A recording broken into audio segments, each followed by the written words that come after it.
But it's so exciting. And I just wanted, rather nervously, to show you guys and gals, my crew, the book first before anybody else sees it at all. So lovely to see you. Hey there, Kat. Hello, Melinda. Hello there, Sarah Phipps. Hello there, Jill Chamian. So good to see you, Kate O'Donovan. Really nice of you to see me. I'm just hoping you can hear me all right. As you know, Lorraine, Rebecca Ladbroke, Mary Knowles, Jeff Powell, hello Dad, Lizzie, Jill Rutherford, Sarah Baker, Corinne Callaghan, Sarah Phillips. It's just been, a while since I've done this. So please, if you could let me know, darlings, that you can hear me properly, I'd be so grateful. So it'd be really nice. It's really good to see all of you. Thank you for your kind messages. You're going to make me cry. So no holds barred, because we are all together, behind the paywall here. So thank you so much for all of your support over the last couple of months. They have been exceedingly tough, I'm sure you can imagine. And I thank you, Kate. You can hear me loud and clear. It's been a funny old time, devastating in so many ways. I feel Jules around me all the time. I can literally hear him talking in my ear as I'm talking to you, just going, go on, girl, you've got this, you can do it, keep going. I'm still with you. And indeed, he really, really is. Thanks, Melinda. I know you've all been thinking about me, and I can't tell you the love that I've received from this community just never ceases to astound me. And we've always said it, haven't we, that we're together. Oh my goodness me, who'd have thought that when I pressed live on Instagram all those years ago now, back in 2020, that, we would have been through so much. And I cannot tell you how gorgeous it is to know that I've always, always got friends with me in my pocket, virtual but real, because I do really feel that this is a proper relationship. And, in the middle of the night when I'm feeling low, I just sometimes just flick through the comments here on Substack, over on Instagram, and they lift me up. I literally feel your love, and that is just such a comfort to me. Never, ever on my own. So today it's supposed to be raining here, but it's not. So I might be able to get out there and plant a few more bulbs. Couldn't do it yesterday. I had Chrissy Sorrell Cameron, my old friend, here yesterday. So we were chit-chattering, having a lovely fire, a glass of fizzy wine. It was really, really nice to see her. But I might be able to get out there and just plant a few more of the hundreds of bulbs that are literally still in my garage. Either way, I am definitely going to sow my sweet peas, and I'm going to post in our chat here pictures of proof of it, because that's another thing that I love about our community. You galvanize me to keep on going. And it's always statements of intent and things that, I am behind with, for obviously, all those reasons that we all know about. But, I feel like the start of a new year, I've got the strength to keep on going. And I have to say that this has got an awful lot to do with it. I mean, this book, the American version, the British version, is just filled with so many memories of me and Jules spent together in our garden. And so it's so special to me. And I don't know if any of you have had the chance to listen to me reading the intro, which was really, really, really, really nerve-wracking from my perspective. But, Jules literally proofread every single page of this book. And it was quite interesting because my dear old friend Zia Alloway, who is a gardening journalist in her own right, she said to me, my goodness me, the editing is just, I don't need to do anything. So it's really, really good. And that's because Jules was so invested in this book in more ways than just reading it. He would say to me if things made no sense. He was always my kindest, biggest critic. And I can hear him when I'm writing now, just going, oh, simplify it. far too gushy and what have you. But he really liked this book because it is my voice, the voice that I've learned through writing on Substack, which I hadn't done for years, and gardening, to my heart's content with him. So, yeah, and thank you so much for being so kind. I'm just going to have a look at some of your comments because they come up quick and thick and fast. Love and galvanizing is our speciality, says Kat. Loud is what I was trying to say. Laundry, very Freudian. Lovely to see and hear you. Thank you. Thank you so, so much for your kind messages here. So, and thank you for being kind about me reading the intro, Anne. Lovely to see you too. One day, maybe next year, maybe this year, I am going to get over to the States and Canada. I really, really, really want to get over and see some of you guys and gals. So the book, it is completely personal. It is my garden, our garden, the garden that we have created over the last few years. And it was shot by the absolute divine photographer, Julie Skelton, who I insisted his name was on the front cover just as much as mine, because her kindness and her thoughtfulness of just popping over whenever she felt that she needed to be here, she just came. She pretty much had a free pass and a key, and we would just leave the garage door open for her just to help herself. So, because if a time was convenient to her, she's fairly local, then that was convenient to us. And we wanted to make the best book that we could to inspire other people to do, a similar thing to what I've done in the garden here. I think that was really important to Jules, that this was very much my garden.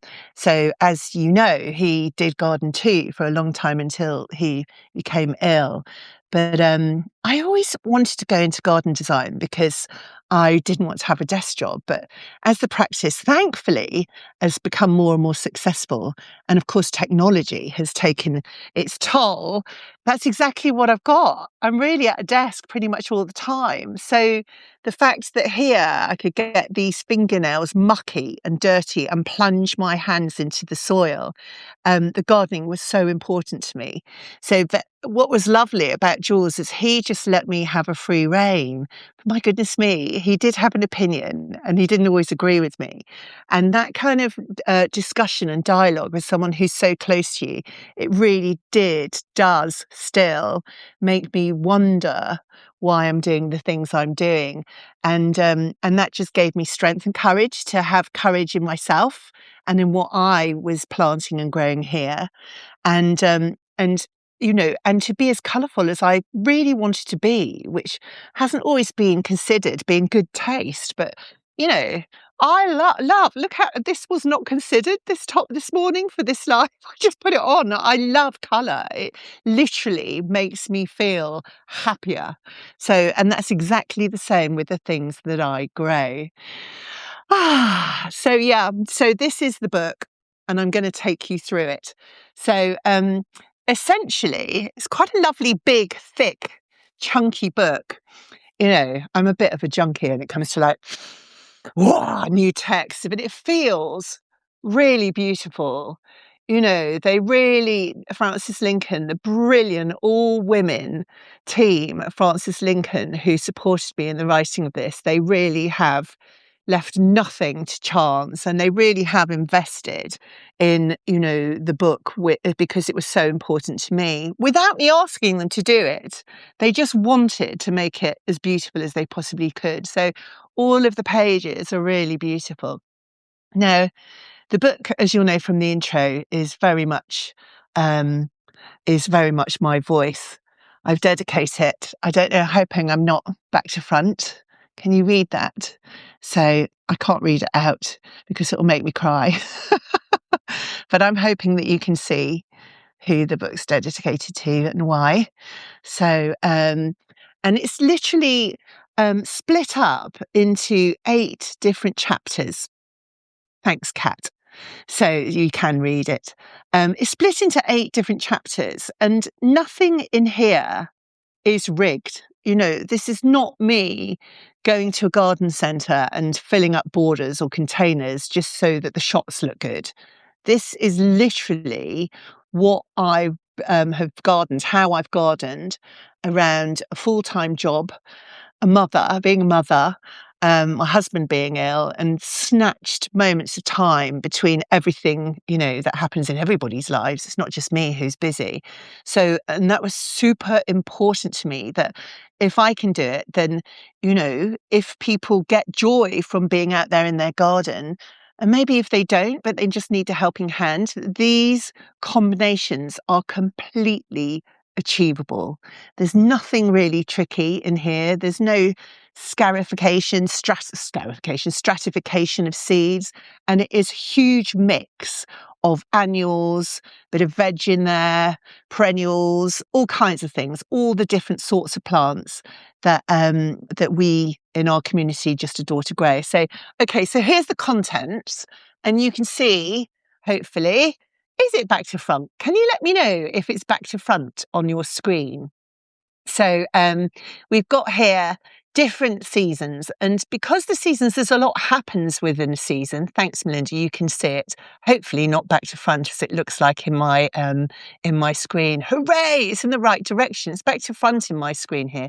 So, but you can see it's early spring, late spring, early summer, early winter, late summer, early autumn, etc., etc., etc. Now, if you are across the pond, we have actually, look, you can see you've got your own version, which is just so amazing. I'm so thrilled that Francis Lincoln, I've never had a book that's been launched specifically for the other side of the pond. So we've got early fall, late fall. So, and it's just so amazing to me to think that our garden here that you've supported me throughout growing is just, hopefully making an impact on other people so that they can feel the joy that I get and have had with Jules and will have without him. So, for the rest of my life.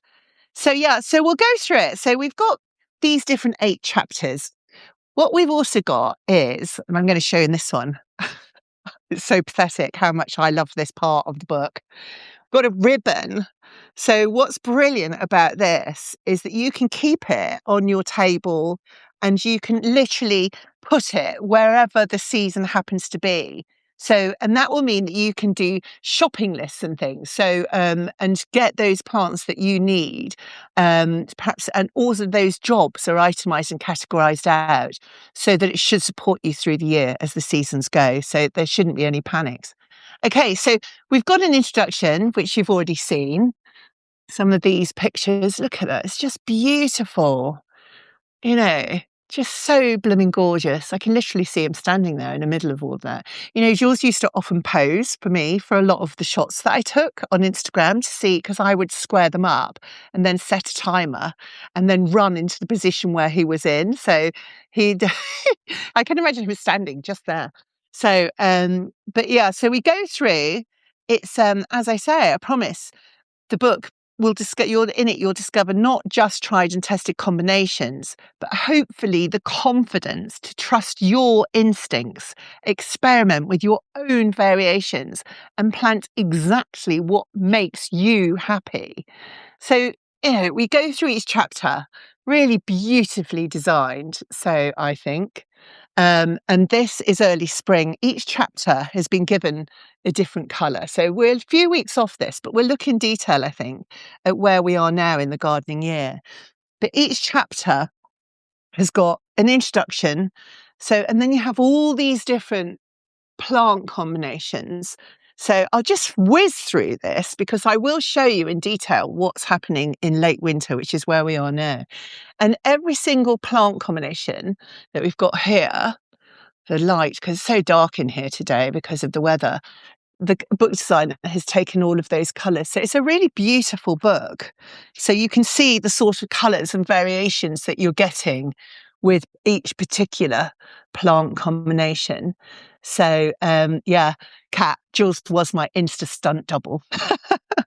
So, so we go through it, and then each chapter here has also got what to do. So what to do in early spring. And this is not gleaned, as so many other books are gleaned from other people's writing. It's literally what I do throughout the year. So I'm going to read you a little bit of late winter, but you can see, it was really important that we had pictures of me actually doing things in real time. So throughout the book. And it was interesting because at first, Julie was kind of nervous about, sometimes things were a bit messy in the garden. It's not too bad there, but it is actually how we live.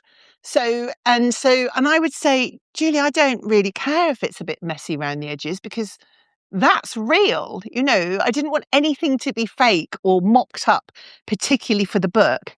This is what I'm going to be doing this afternoon with my sweet peas. Kabea too, I think. So kitchen table seed sowing. My obsession for extra colour is easily satisfied with seeds.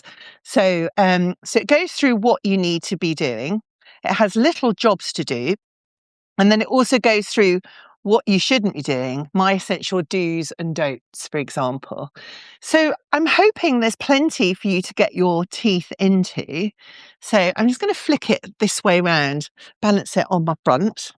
Hopefully I'm not knocking the mic for you, but I'll go from back and just flick through. You've got the index and you can perhaps see, I know from a distance, but this, if you pre-ordered it, will be in your mitts sooner than you think. And it's just filled with actual plant combinations, the reason why I plant those plants together, and just lots and lots of hopefully fun, interesting text. Don't want this book to be a snooze fest. So that will accompany you throughout the year and hopefully just give you a little bit of joy. And this book, it is full of real stuff that's going on. So, it's not anything mocked up. It's not anything that I've shoved together because I'm nervous that it just isn't good enough or whatever. It is literally what is out there. So, because I didn't want to do anything that was fake. So, and Julie just came whenever she felt like it and just popped in. Jules would make her toast and cups of tea, leave her little notes to make her not slip over on the deck if we hadn't got round to pressure washing it. But it is hopefully full of lots and lots of joy. There's also things that I've specifically kept off the gram that I like that colour actually. Kept off the gram, kept off Substack so that, you're looking at new stuff that you won't have encountered before. Some of it will be familiar, but in a lot more detail than perhaps we've seen. I love this. Look at these Spanish flags. So easy to grow from seed there. I can't even tell you. Just look. Sunset in the veg patch. So there we go. It's just beautiful, beautiful plant. So, and so there's tons of different things there. Okay. Any questions so far? So, and then I'll show you the late winter pages. So let's have a look. Or let me know if you've got any questions whatsoever.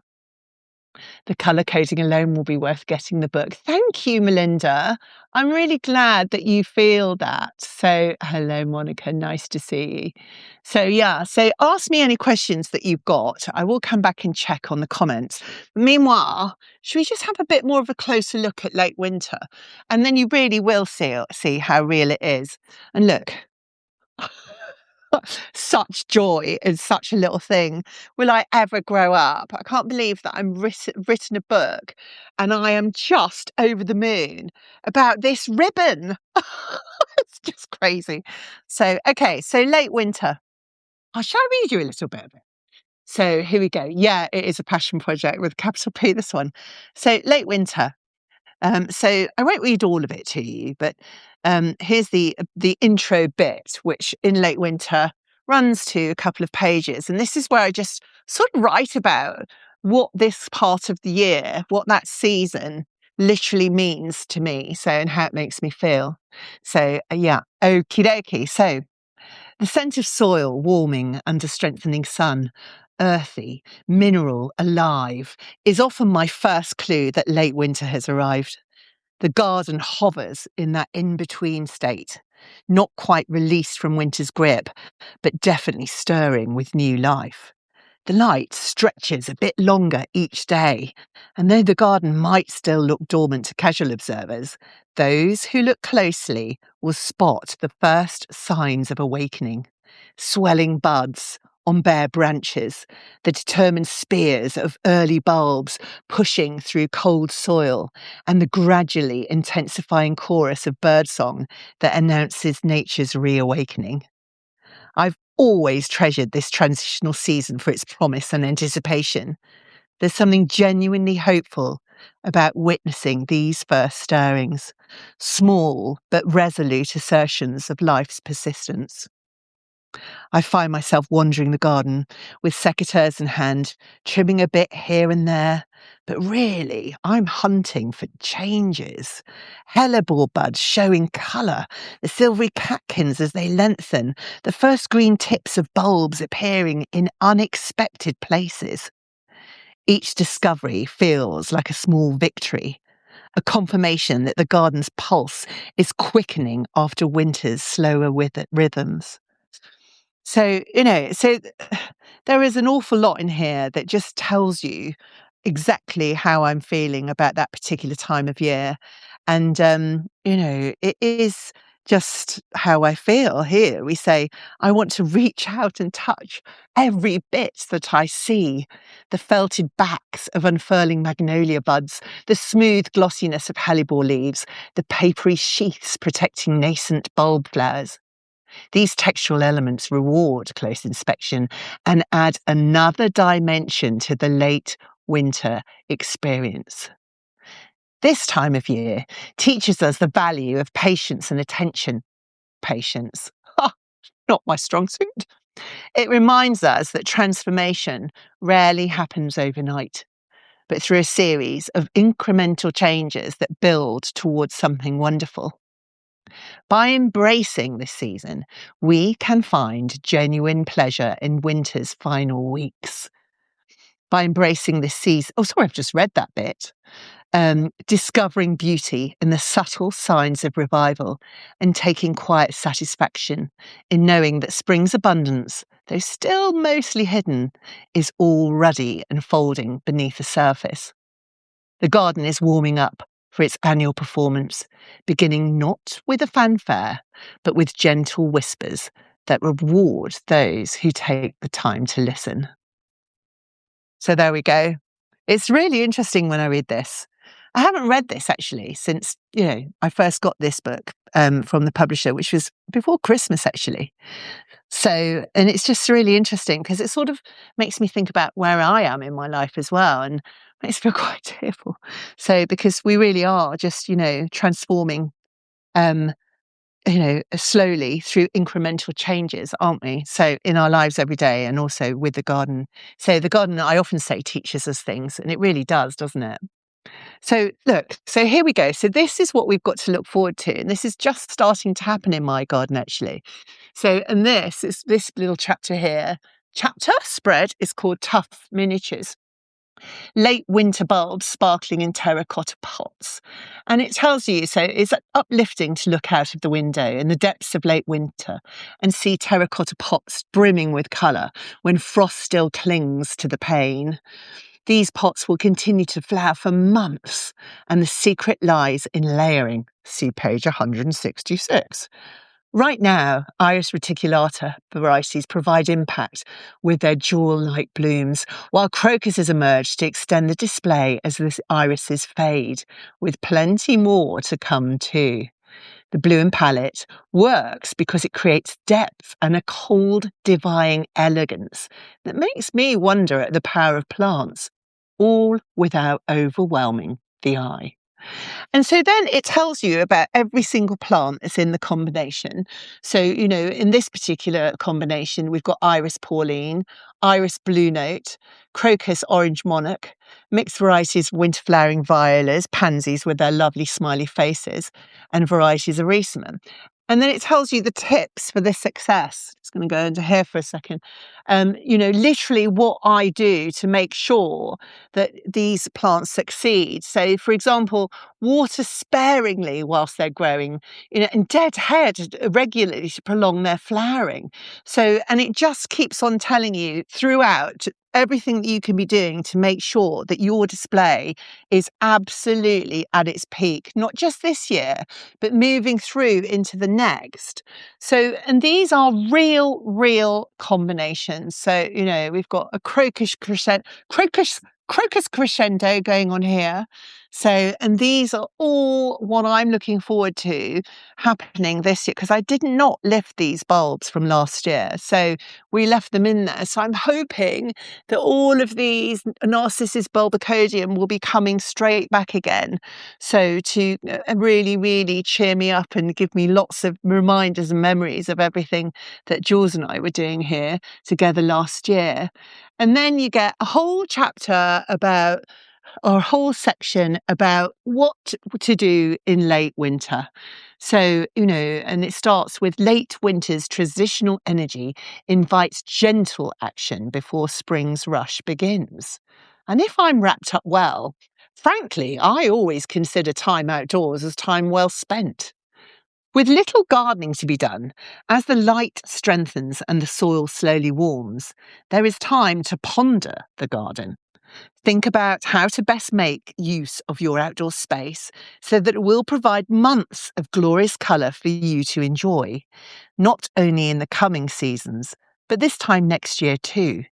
Take your camera and your notebook outside, then settle indoors in front of a fire to make your lists and plan for future displays. And we go through exactly, what I'm up to with my essential do's and don'ts, some of which hopefully will make you giggle. So, because you guys and girls know me well. And it tells you all about those things that, we're looking forward to. It tells you all about mulch, the reasons why we do it, the reasons why I like it, what I use. So, and what I do and don't do. And then, of course, we all know what this is about, isn't it? Getting those seed boxes out of the garage, exactly what I'm going to do this afternoon, and getting my seed starting arsenal ready. So, because, I am definitely going, I think I'm back now. And I can feel Jules's encouragement along with yours with these little glimmers that I do every single day, get out there and try to take photos if I'm not dashing out to share. That keeps me going. I can't even tell you. And Julie, she insisted on putting this picture right at the back. So Jules and I's chairs. So because he will always be here with me. So I can't tell you, just looking at this, yeah. I'm not going to talk for a minute because, yeah, I miss him. I miss him so much. In here, we've got a plant directory. So this tells you, if you're thinking about, okay, Ann-Marie has been banging on about Echinacea green twister somewhere or other, could be on Substack. So you can look in this book and you find out where I've written it in this book as your guide. So that is a plant directory rather than just a standard index, which I hope you will find really useful. So, because I think it sometimes can be quite difficult when you're looking at an index. So, for example, we've got acid soil here, animals and pests protection from in the general index. But this is all the plants. And you can see just from the index of the plants, just how many plants I've managed to include just in my garden that you've cheered me on in creating over the past few years. So after a bit of a hiatus, really just not gardening enough for myself. So that's the plant index, which I do hope will be really interesting. So, and useful. And at the back, we've got acknowledgements. Now, I'm not going to read all these acknowledgements out, but what I am going to do is I'm just going to show you, and you'll be able to read this more carefully when you get your copy, but maybe you can just read that little bit there. Can you read it? I'm hoping you can. So, because that is super important to me, really, as I started when we went live together today, it is the fact that you are in my pocket and you've been cheering me along, just going, come on, girl, you can do it. Just keep on going. Just keep on sharing the things that you love. So, because we get it, we get you, we get why you're doing this. So, And I really, really, really, really, really wanted to thank you. So there we are. Thank you every single day, even when I don't, I'm not able to be on Instagram because it's either too hard, I'm just too busy. So, you are just always with me, I think, so these days. So that's brilliant. And I thank you for it. Oh my God, look, I literally brought a box of tissues to the kitchen table just in case I got quite emotional. So, and yeah, I have. But I've got to keep on chatting through to thank you. So I wonder if anybody has got any questions that they want to ask me about the book. So, it's launched, I keep on saying, I think that it's launched on the 6th of February in the UK and the 6th of April over in the US and Canada. I think it's actually the 5th in the UK. I need to check, but it's either going to be one of those 2 dates, the 5th and the 6th. I keep on muddling them up. So yeah, it's not long now, is it? So so please do, spread the love. I'd love to see what you think about the book, when you've got it. So please do let me know. So we have our little chat area, don't we? So private chat area in the My Real Garden Substack. So we can natter about it. So, and yeah, I might look at it through kind of half closed eyes. When you used to watch Doctor Who from behind the sofa when you were a kid. So just like, oh my God, what do they think? Because it really is, I think, so personal, this book, for so many reasons, that it does feel a bit scary putting it out into the world. I think especially because, of the position that I'm in now, where the person that had my back on this here at home is no longer with us. Although he is. You know what I mean? I'm going to shut up. It's just too much. So, but thank you. So, and if you've got any questions, let me know either now or in the comments, because I will put this post live up on our My Real Garden Substack newsletter area. So please do anything you want to know.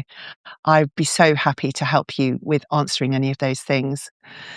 I should let you go, shouldn't I? And then I think I'll just have a little bit of a sob to myself. And just have a little kind of think. Cup of tea, maybe a bit of chocolate cake, which is over there. So thank you so much for joining me today. It means the world to me. It really, really does. So I am going to start doing these more regularly, hopefully with a little less sort of almost on the verge of tears, so gabbling and getting my words a bit muddled up. But yeah, we're going to keep on going, keep on being together, and keep on, eating chocolate, Anne Brodie. So thank you so much. Have a happy Sunday afternoon. I hope you'll be able to get either your fingers dirty or get your seeds out and sowing. And yeah, can't tell you how much I love you all. Thank you very much. As Gilbert would do, love hearts, Muv, as he calls me. Lots of love. Take good care. Bye bye for now.